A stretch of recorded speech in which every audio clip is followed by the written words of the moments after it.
Hello everyone, welcome back to Geography 113, Data Acquisition and Management. In this lecture, I will focus on geodatabases and data structures as we begin to work on our tutorials from our textbook, Focus on Geodatabases. In the first tutorial, you're going to design the geodatabase, and you're going to go through a process using Excel worksheets. The design phase that you will see in the tutorials is what we're building is what is known as a logical model, in which we begin designing the geodatabase on paper, or in this case in an Excel worksheet, before we design the geodatabase in ArcGIS Pro. This lecture is intended to help you understand the process that we're going to be working on throughout the next couple of weeks as we design and implement our geodatabases. In this lecture, I will focus on the geodatabase, domains, subtypes, relationship classes, and I will also focus on vector data and raster data, which should be a review of some of these aspects of the concepts, but here I will focus on how they are integrated into the geodatabase. Some of you are already pretty familiar with the geodatabase. If you have been working in ArcCatalog with a geodatabase, in ArcGIS Desktop as well, or more commonly through ArcGIS Pro. As I had explained in a previous, as I explained in another video for the tutorial, I want to reiterate here that shapefiles, in a sense, have become replaced by a geodatabase.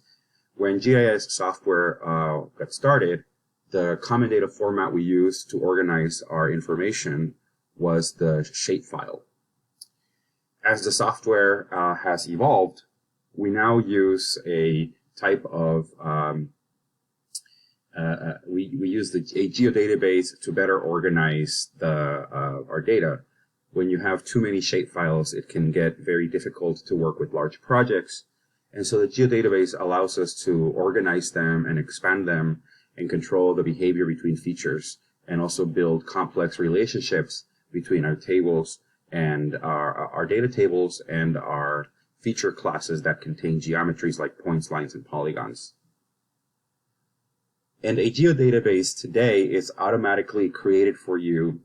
When you start a new project in ArcGIS Pro, you will see a folder for that project, along with a data folder and also a geodatabase that is usually it's empty. You begin adding information to it, and also a toolbox in case there are some tools that you create or that you want to save, or some automation processes that you want to add to your project as well. So it all fits here within the folder connections. We're going to explore most of this lecture. We're going to explore the geodatabase and how it has and why it has replaced the shapefile. As I said, we have moved on from shapefiles, and these layers of information are now called feature classes within ArcGIS Pro. The feature class has more flexibility than a shapefile, and you'll see how in a few minutes. When we think of the geodatabase, we want to understand its place within the process, broader process of data collection and data display, or map creation. We grab data from different data sources. These could be maps that have been scanned, or these could be maps that have that are designed on software. These could also be raster images from remote sensing satellites. We could also have previous studies and reports that have important data that we need in data tables. Or we could also, these reports could also give us data from research papers, for example, that we integrate into our projects. Shapefiles and photos, for example, raster images or point, line, and polygon shapefiles, are also processed, cleaned up, and integrated as data layers in our geographic information system. These are then integrated and organized as data in the geodatabase. This icon is the one that we now associate with the geodatabase. I know it looks like fondant cake, right? It's not cake, it's supposed to be stacked computer disks. The geodatabase is then connected through a server through online users, where we are able to disseminate the information for a public-facing website or a public-facing map with ArcGIS Online. Or we could also create crowdsourcing applications for our through our online servers, where we can get information from users, crowdsourcing, and then we receive that data, we organize it, verify it, clean it up, and we reintegrate it into the geodatabase. And so the geodatabase allows us a connection between users and GIS specialists. There are also two types of geodatabases. In this class, we're going to focus on the single-user geodatabase. There are two types of single-user geodatabases. The personal geodatabase is on its way out. This is a very small geodatabase that was common, again, before we had very large GIS projects, and there are several limits to this. One of those is about 2 gigabytes, whereas the file geodatabase has almost unlimited extension of data as well. It has an extension of memory. And we also have what are known as multi-user geodatabases, and these are managed by an enterprise geodatabase systems through relational database management systems. And so this is for a larger corporation, for example, or a team, a work group in an institution, where this is a type of geodatabase that is accessed by multiple users at the same time, and usually it is managed by a data manager within the company.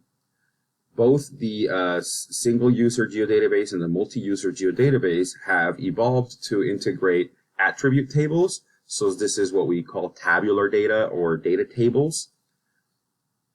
Usually these are cleaned up Excel files, for example, or we also create our own tables within ArcGIS. Both types of geodatabases also work with feature classes, which again is replacing the shapefile. We have also cartographic representation, which is, among other things, coordinates, for example. We can add annotations like text and labels, different dimensions to 3 dimensions, for example, for 3D data, relationship classes to relate features with tables. And I'm going to expand on a few of these, by the way. And of course, we could also add raster data sets from satellite imagery, raster catalogs there's some imagery that uses several raster layers as well, or several raster images. We also integrate topologies, which I will explain more in a minute. We can also work with geometric networks, new network data sets, terrains, address locators, survey data sets like Survey 123 or other tools. And we also come with toolbots where you can integrate, create, and add the tools that you use most commonly in your projects. When we think of the geodatabase, really, one way to think of it is like a filing cabinet where you organize your layers or your papers in folders, for example. And the geodatabase is a collection of geographic data sets stored using a filing system or a database management system. So this is a broad diagram of different components of the database. I want to focus on a few. For example, the feature data set.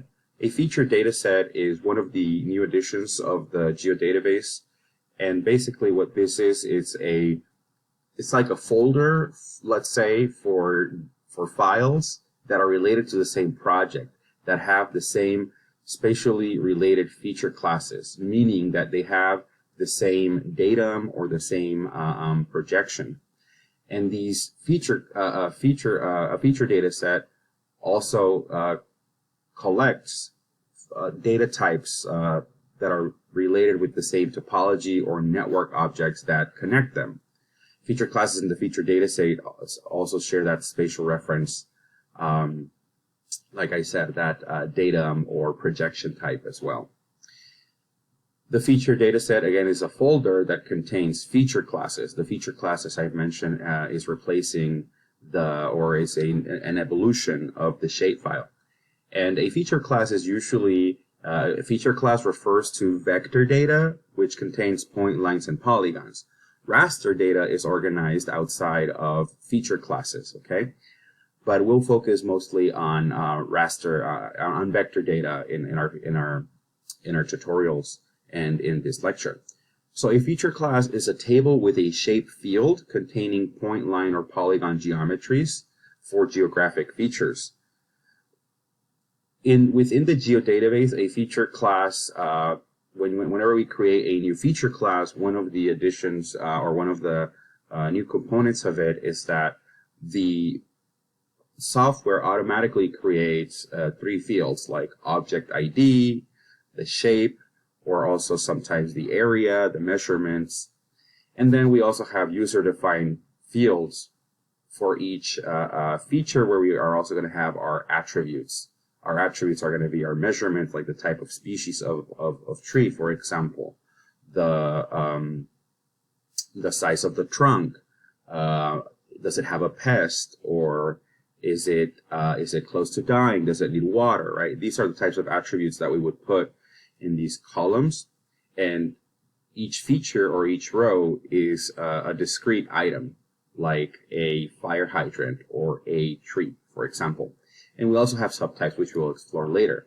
But another component, again, is that topology. We will look at topologies later in the class, but this is just like a set of rules that define behavior of integrated features within a feature data set.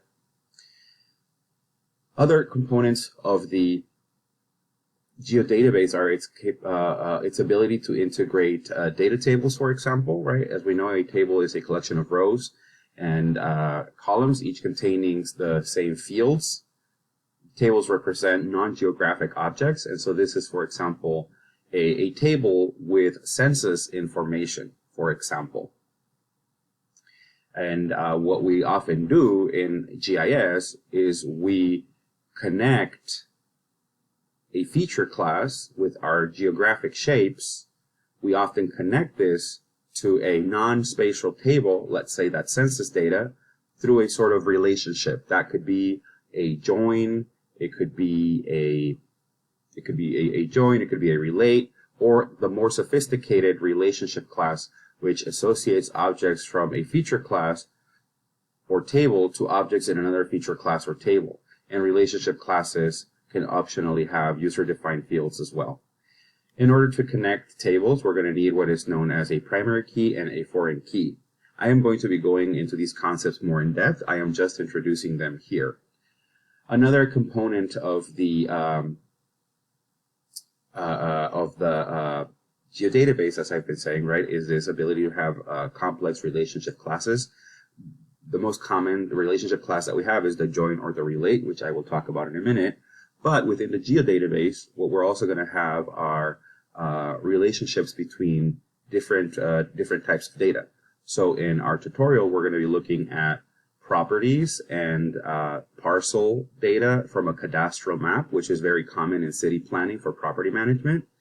And then we're going to connect that to a table of ownership and taxpayers from the, let's say, a department within the city that is in charge of property taxes.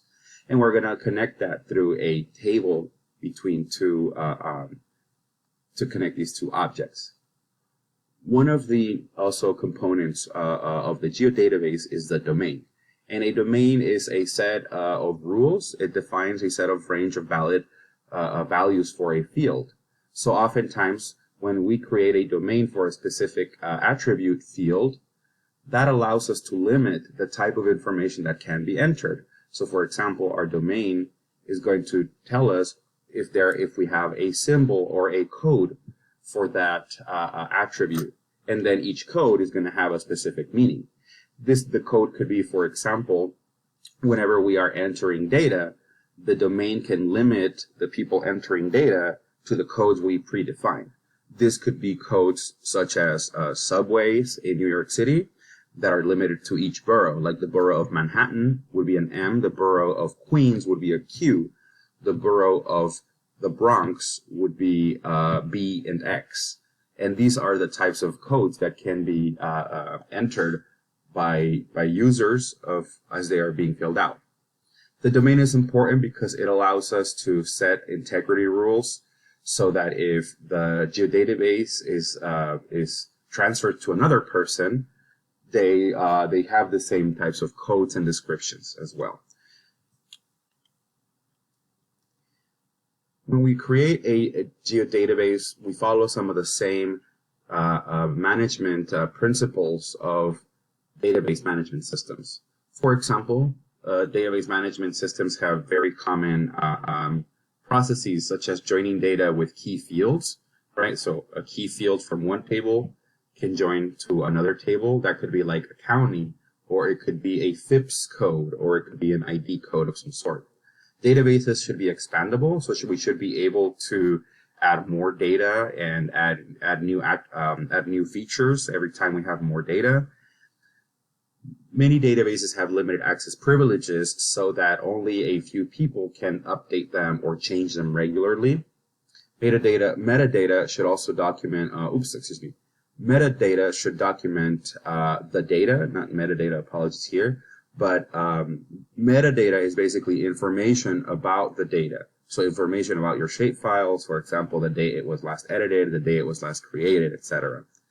And tables should be limited to a single category. Whenever we are creating an attribute table, for example, we want to limit it to the same category. So if in this attribute table I am collecting data for trees, I'm not going to use that same table to collect data for buildings, because trees and buildings behave differently and they have different attributes. So I would have to, if I was working in a project where I have trees and one where I have buildings, I would be working on different feature classes and different data tables. And a geodatabase, in order to have that spatial component, it has to have a spatial field, like point, line, and polygon, or other spatial characteristics, like zip codes or XY coordinates, something that's going to give it a place in space. But really, within the geodatabase, this is all defined right away by the point, line, or polygon component, which is a type of geometry. I do want to mention here that in addition to Esri software, which is what we use here in our class, we also have what is known as open source GIS, which is free GIS software. The GeoPackage is an open format of a shapefile, for example, that can be moved around between Esri products and QGIS, often just referred to as Q, which is the open source GIS software program, which is similar to ArcGIS Desktop and kind of close to ArcGIS Pro if you are able to tweak it and customize it to your needs. QGIS is free. It's pretty easy to use, but it's slightly different than ArcGIS Pro. Since ArcGIS Pro is the industry standard and the most used software in the United States, we stick with Esri products like ArcGIS Pro. Postgres SQL, or just Postgres, is an open source database management system that uses SQL, which is a type of language for commands or inquiries within a database. And PostGIS or PostGIS is a storage and query system of spatial information for Postgres.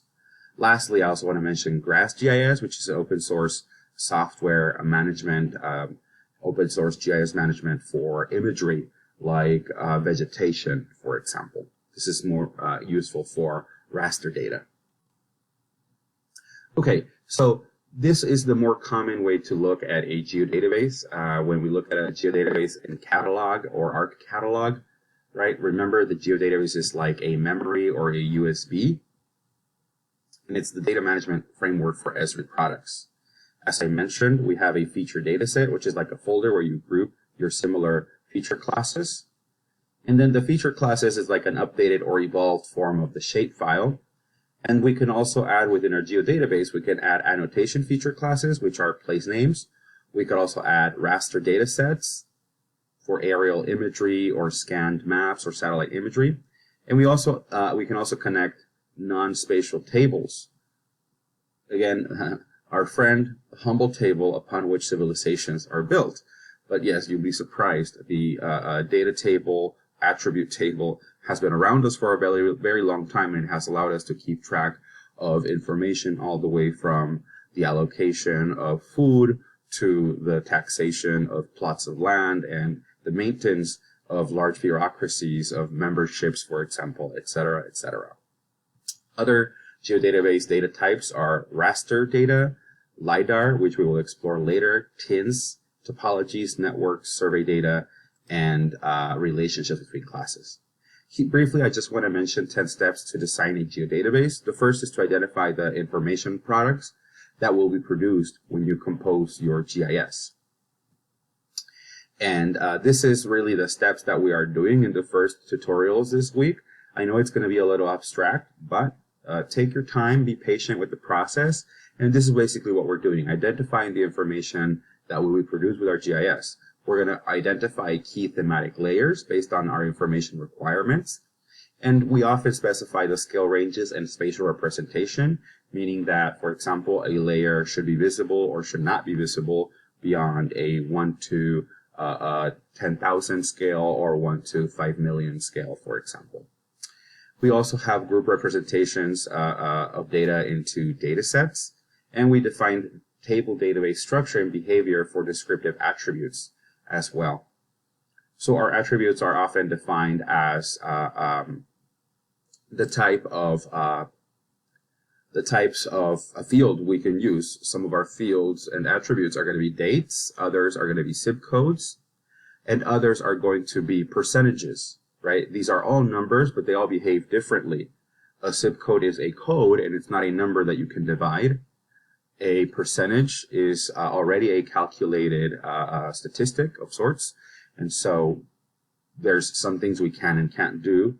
And similarly, a date, which is also composed of numbers, is going to behave differently than other attributes.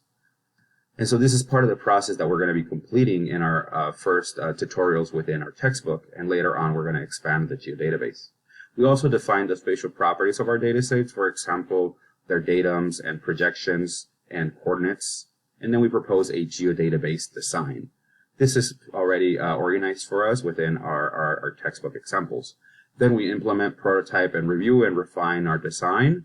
And once we see that this geodatabase is well integrated and doesn't have any errors, we begin to design workflows for building and maintaining or updating layers within our geodatabase.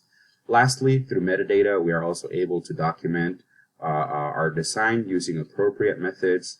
For example, putting notes of when a layer was last updated, or where we got the data from, etc.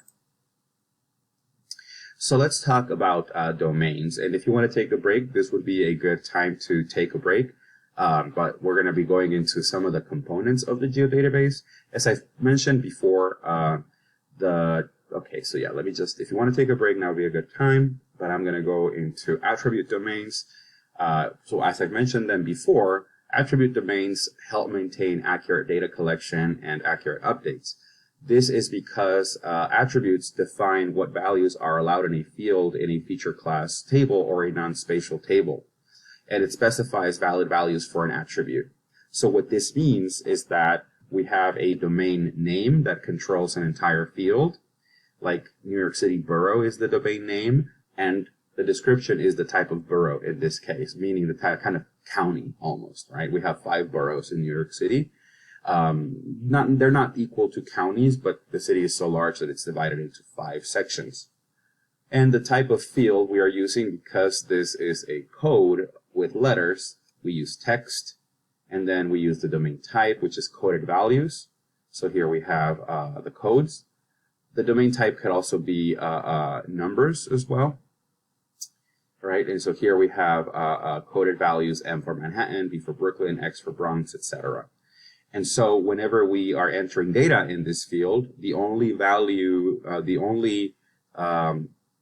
allowed values are going to be the codes: M, B, Q, X, etc. Okay. Domains are created in catalog and they are stored in the geodatabase, which makes them easy to apply among different feature classes. So you can have several feature classes that use the same domain. And this also allows us to have one group of domains for the whole geodatabase, so that whoever works, if someone else works with your geodatabase, they don't have to make up different codes, right? There's a set of codes that they stick to. And the domain field type can be, as I mentioned, a text or integer, and the text or the integer must be the same type as the field you are applying to the domain. Meaning that the field must be either a text field, which is string text information, like the type of, let's say, species of a tree, or if it's an integer, for example, the size of tree trunks, or the measurement of snowpack, or the measurement of the discharge rate in a creek or a river, we're going to use an integer, right? So that allows us to do different things with these fields. There are two types of domains. Some are called ranges, and this is for numeric fields with a minimum and a maximum value. So this is for integers or decimals. And the code, which is an explicit list of values like here, and can be applied to the attribute field of any type, text, numeric, or also date. Another component of the geodatabase extension is a subtype. And basically a subtype allows us to create fine control of feature behavior. So subtypes define collections of features within a feature class. In this case, for example, we have one feature class, which is a line or country lanes. However, we have three different types of country lanes. Some of our lanes or streets are made of dirt, grass, or gravel. And so the subtype here allows us to reduce the number of feature classes, because within our with these three different subtypes, we don't have to create three feature classes for each of these.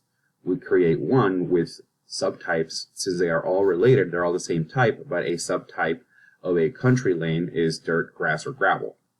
Whereas if I wanted to create a highway, then the highway would be a different type of feature class. If I wanted to create a street, and then that street had pavement or a different type of material, then that would be another feature class for streets, but a subtype for the type of material that we are using. Okay. I want to talk now about relationships, and basically this is, when we talk about relationships, we're talking about how we connect one feature class or one shapefile to a table, right?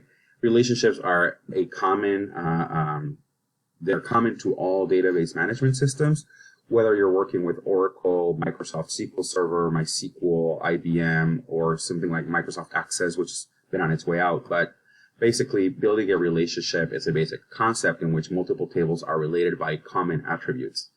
Relationships are important because they connect tables with common attributes. Okay, so it's that connection that is established. What is an attribute relationship? So we've already talked about this, but here are going to be a few examples. This is basically an association between a geographic feature, like a lamppost, and other features or tables. And in this case, this lamppost, ID1, has three different light bulbs, right? So if one of the light bulbs goes off, then a ground crew, for example, could identify lamppost ID1 has a light bulb that is broken or that is not working. And this is just one example. But we are going to see many of these attribute relationships throughout our GIS work. Relationship classes define relationships between objects in the geodatabase.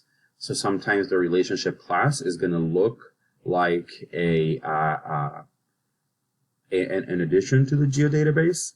And there are three types of relationships. Some we have already used. So these relationships can be simple, one-to-one relationships, or more complex one-to-many relationships, or many-to-many relationships between features and table rows. And there are three types of relationship classes. Two that are simple, joins and relates, and the relationship class, which is an important component and extension of the geodatabase. Okay, so let's go into the types of relationships. So as I mentioned, we have joins, relates, and relationship classes. All of these are going to relate features and tables through a common field, also known as a key field. Whenever we are adding a relationship class, we add the relationship class through the geodatabase by right-clicking on it and then seeing what we can extend, and the relationship class is one of the options. Along these, we also have feature dataset, a feature class, a table, an annotation, a raster dataset, and a mosaic dataset as well. But in this case, we're focusing on the relationship class, which again is added directly through the geodatabase. The other simple relationships are the joins and the relates. And these are done, this operation is done directly in the feature class through the catalog pane. In the contents pane. Okay, so I'm going to define these briefly and then give you several examples. A join appends attributes from one table to another based on a common field. Joins are temporary and they last one ArcMap session. If you want to join an attribute and a joined table, and if you want a feature class and a joined table to be permanent, then you have to export that as a feature class. You have to make it permanent.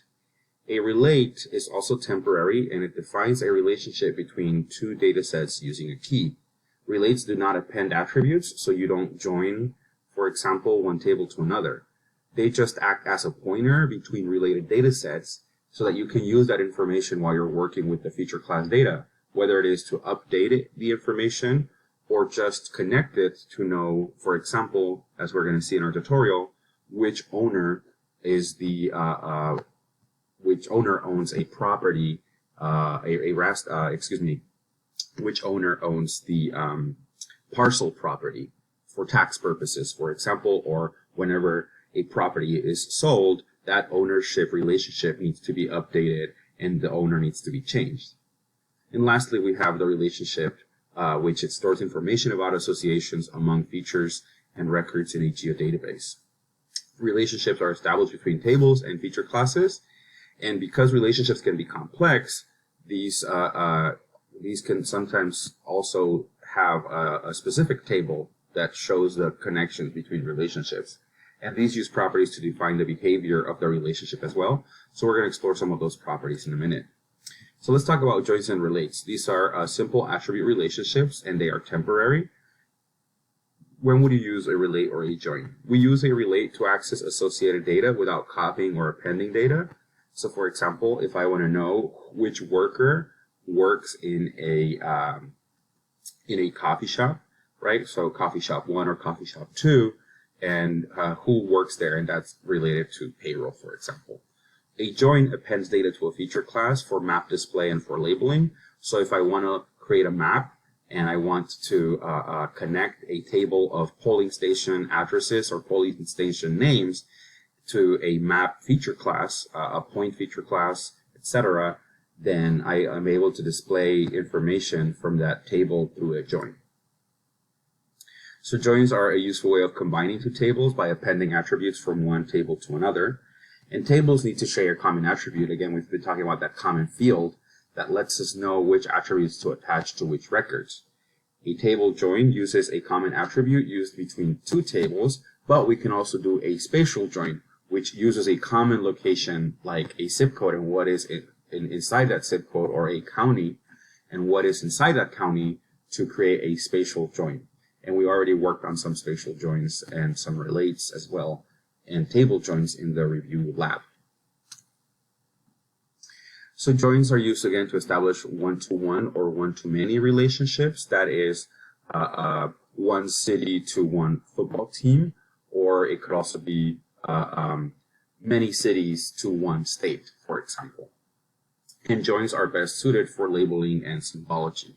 So this is here we have a one-to-one where we have one city and one team, right? So in this attribute, so in this attribute table or feature class, we have the cities, and in this non-spatial table, we have the teams. So by finding a common key field, which is going to be the name of the city, we can create a new feature class, we can create that join and append the data. And now we have city and team, this being now integrated like a shapefile with a geometry, a point, a line, or a polygon, and the attributes that we wanted to attach from that non-spatial data. That non-spatial table. Okay, when to use relates. Relates let us associate data with a layer. It is not appended, again, so we don't have the join. It allows you to access the related data when you are working with a layers attribute. Again, if you're trying to confirm information, so use relates to establish one-to-many or many-to-many cardinality or relationships. It defines a relationship between tables and does not append data. Right, so here, if we use a relate, we will know that in Houston, Texas, we have several players, that work for the Texans, or that play within the Texans, or these teams, right, like the Dolphins or the 49ers, etc. Okay, relationship classes are a bit more complex, and they manage more complex relationships. They are stored in the Geodatabase, and this is one of the advanced capabilities which allows us to have different types of relationships and the cardinality, or the one-to-one or one-to-many relationship, etc., which we refer to as cardinality. So relationship classes, again, like others, build relationships between two tables using a common key and allow you to find the related rows in a second table based on rows selected in the original. So relationships are supported. The types of relationships that are supported here are the all cardinalities, which is a one-to-one, so one owner to one plot of land, or one-to-many, right? One plot of land belongs to many people, or one coffee shop has these three workers, in a sense.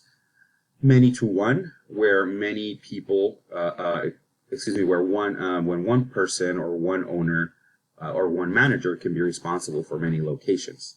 And then many-to-many, where there are connections between several of these. So we use these in geodatabases, but note that editing one table can affect another, so be aware of what you're editing. We'll explain that a little more. And a relationship class also stores relationship classes in a table, and you can edit its attributes so that when one feature is moved, other features attached to it also change. So let's take a look at what this would be. Let me review here the concept of primary key and foreign key. Whenever we're making a connection, we need to identify a key field in the origin table that we want to connect through a relationship class. So that key field from the origin table is called the primary key. In this case, the primary key is the parcel ID. And the key field in the destination class is called a foreign key. So we have a primary key and we connect it with the other table in a foreign key. In this case, our parcel ID is related here. For example, we have block and zoning type, and here we have permit information, right? Like, when was that permit filed? When was it entered? Was that permit canceled? Was it approved, right? And so we are able to connect through that primary and foreign key.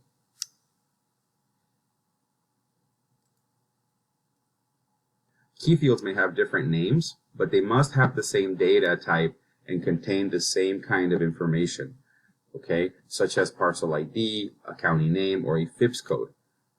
The name, again, can be different, but the information, like the numbers, right, the codes, they have to be the same. And we have done this with counties, for example. Some fields can also be created, just to finish here, right? A common option for primary key field is the row ID, often referred to as the OID or object ID, and some fields can also be created with codes or IDs just for the purpose of joining related tables.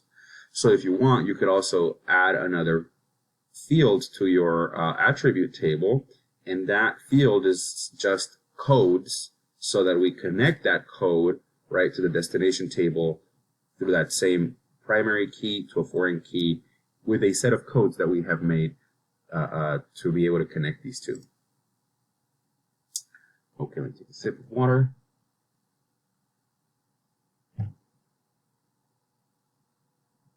So a good example of a one-to-many relationship is the example of an electric pole and the transformers that are associated with it, right? So this is the association in terms of utility poles and electric transformers is a one-to-many relationship where one pole has many transformers. So in this example, the key field or the primary key is the feature ID in the pole feature class or the origin class, right? So we connect it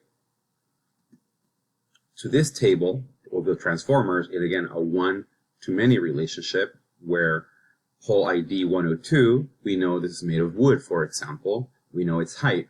And here we have 3 transformers connected to it. And we have their wattage and their ID that's associated with them, etc., right? So these are different features, but they are connected to that pole ID. So 102 has these 3 transformers. And so this is the direction, right? And so here, the pole ID is the foreign key in the transformer feature class. Let's look at what the different types of cardinality would mean. So we have the one-to-one relationship, where one state, for example, has one governor or one state has one capital. Again, relationship classes within the geodatabase are also going to have an extra table to be able to map out these relationships, okay? So again, a state is connected to one governor, or one state is connected to one capital. A one-to-many relationship is one state can have several congressional representatives, for example. A many-to-one relationship can be there are many counties in one state, and we have this relationship class table that allows us to connect and identify which are present or which are connected or related. And we can have a many-to-many relationship. So the many-to-many relationship is also going to be the one that where we also have these type of tables, because we have very complex relationships. In this case, we can have many stores in different states, for example, right? If you have a Best Buy, you can have several Best Buys throughout the state of California or throughout different states as well.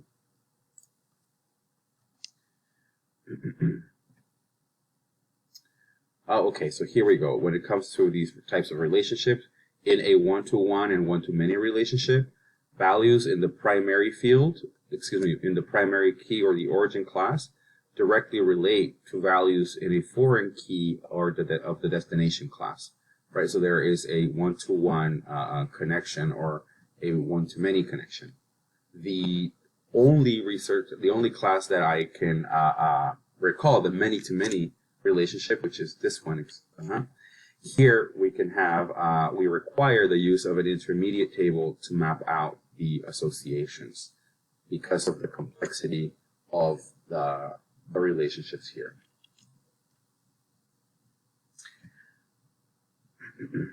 Okay, so whenever we look at relationship classes, there are a few types. The simple, so this is a destination object, can exist even when the origin object is deleted. So one example of this, for example, of a simple relationship class type is when one target store gets deleted in a feature class, the target store name, it's still going to apply in the connecting table, since there are still other stores in the feature class related to the target name, for example. So just because I knock down or close down one target store and I delete it, target is still going to remain within the tables because it's connected, or it exists in the related table.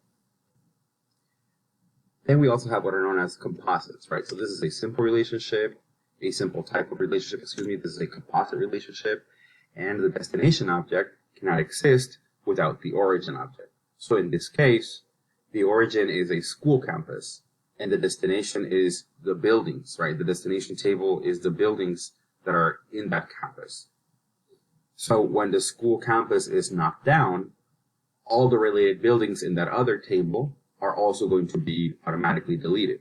And this is used to help keep layers associated and associated tables up to date. And so this is basically what we've looked at in terms of joins, relates, and relationships. And here is, again, their description, which I think you should be able to understand a little more in detail by now. Okay, let's close this lecture by looking at vector and raster data. I only have a few more slides, but I want to go over these. So we have been working with vector data since you started GIS 11 or GIS, your first GIS class. Vector data is basically composed of x-y coordinates pairs that make points, lines, or polygons. So a point is an x-y coordinate pair. A line is two points that are connected, right? So we have two x-y coordinate pairs that are connected. And a polygon is a group of x-y coordinates that are enclosed. We often refer to the polygon as the area as well, point, line, and area. But point, line, and polygon is also common. And so the vector data is very good because this is precise, which is good for individual and discrete features that have a clear boundary, like a county, for example, or a state.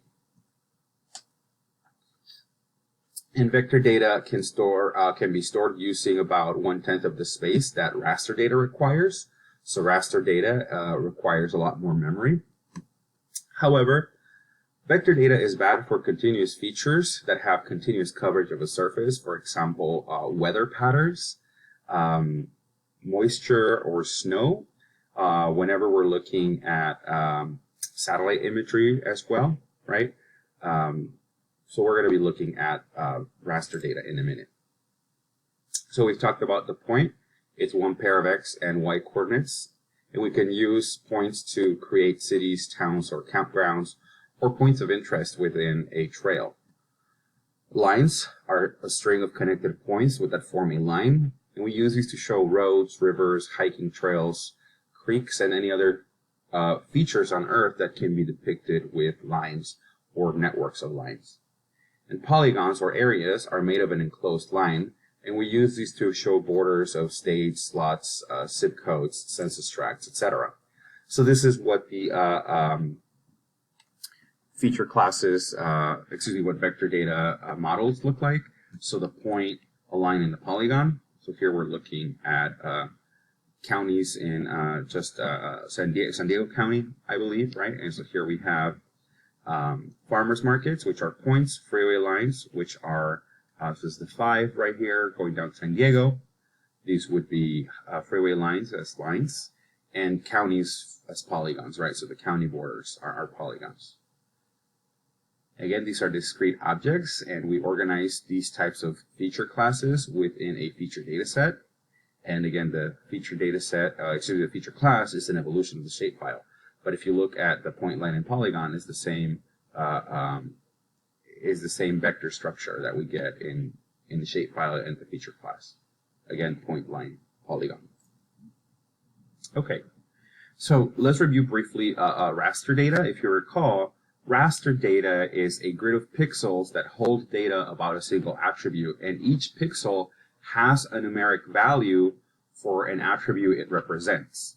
For example, we could have the intensity or the color of a pixel, or the number associated with it, right, can be identified with something like values can be color, elevation, temperature, humidity, soil type, vegetation, or density of populations, or density of cloud covers. And then these are good for land cover and environmental variables. So again, continuous data over the Earth. And all images, whether it is photos, a scanned map, or a satellite image, this data is in raster format because it's pixelated. And the detail in raster is determined by the pixel size, which determines the effective scale, right? The higher the number of pixels in your raster, the more memory that it's going to take up. So one of the ways to understand pixels, right, is that in older computer monitors, if you zoomed in, you could see the colors, red, green, or blue, that created a pixel. These days, our computer screens or tablets have high definition, and so the pixel size is very small. And we can also have more detail in the rasters as well. So this is, for example, here we're looking at the density of farmers markets, but using raster data, right? So here this will be an imagery, and it's made of cells or pixels. When we zoom in, for example, we can see that it is pixelated, right? And again, a raster data is stored in a geodatabase as a raster data set. So here when we zoom into a raster layer, we can see the cells that make up the layer. Higher resolution in rasters is achieved by smaller cell sizes, and high detail, as I mentioned, high detailed rasters require large storage for that fine nuance description, or that fine nuance capturing of features. Raster data looks a little different than feature classes, vector feature classes within the geodatabase. There are many types of rasters that can be integrated into the geodatabase. So for example, a raster catalog. We also have a raster data set, a mosaic data set, raster products that come from specific satellites with specific formatting that can be read by the software. We also have image services and also other web services that we can connect as well. And they have different icons in our geodatabase. I want to also introduce you to another data type. Besides vectors and rasters, we have another type known as a triangulated irregular network, or TIN. A TIN is a continuous surface made of triangles, and it is ideal for surface representations in mountains, for example, right, for elevation. And a TIN is a type of DEM, or digital elevation model, derived from the raster DEM. That raster DEM is usually a black and or a grayscale, black and white grayscale satellite image, and we can extract from that DEM, we can extract a TIN by creating a mesh of connecting triangles through points and lines, or points and triangles, right? And the TIN has information about altitude, so the altitude, but also the slope and the aspect. And you can use them to extract the areas that you need, especially for physical terrain. And the way to add a TIN is also added within a geodatabase. You can go to New, and TINs are one of those options. So here, let's look at what data types these are, right? So let's look at A, B, C, and D, and think about, ask yourself, which one of these is a vector, a TIN, a raster, or satellite imagery? So clearly, A is satellite imagery, whereas B is a raster data type because of its pixelation. C is vector because this is just lines, right? Excuse me, this is just polygons that are connected. And here D, this is a triangulated irregular network of this same geographic, this intersection here. So again, vector layers are visually very different, right? We have discrete borders that are defined by lines or polygons, and raster layers are defined by cells as data representation. Just to close a few more things, points, lines, and polygons are really, they are building blocks of very complex data. These can be simple features, right? Like a point for a city, a line for a road, a polygon for a state. But we can also have more complex features, right? Like a network feature, which connects junctions. It connects the edges of two boundaries, two borders, two counties, right? And so a network feature allows us to also define how these features are going to behave when they are connected to each other. And this is what we define also with topological features. So the third level of complexity for point, lines, and polygons is an expansion of the vector model in which the topological features, rather how the features fit together and how they relate to each other. This is a what we call a topology. Topology is something that we're going to explore further in our tutorial when we get to chapter 7, but we are already running into topologies from but when we get to tutorial 2, chapter 2, okay? So again, this is just an example of vector layers and raster layers combined. So here we have a raster of elevation. From that elevation, digital elevation model, we can extract contours of elevation, and here we can also then symbolize those contours. So oftentimes it is useful for us to extract vector layers from digital elevation models to label and visualize something, for example, like here, right? Elevation contours. This is a good thing that we could do like when we're looking at a hiking map, for example. You want to know before you head out on the trail how much you are going to go up or down into a canyon or into a or up a mountain before you make a hike. And for raster layers, again, when we're looking at a raster layer, remember that cell value is going to allow us to identify quantity. So in this case, reflectance or elevation. And we can also have, so quantities within cell value are the reflectance of light or the elevation of a mountain, whereas categorical rasters of cell values are going to be land use. So for example, in a satellite image, an urban area can appear as red, and that color that is picked up as red by our satellite, we identify it as urban area, whereas the color picked up as blue, we identify as water within that cell value. So here we have population density, the concentration of people on the planet in red. And here at the bottom, we have the National Land Cover Database. And the National Land Cover Database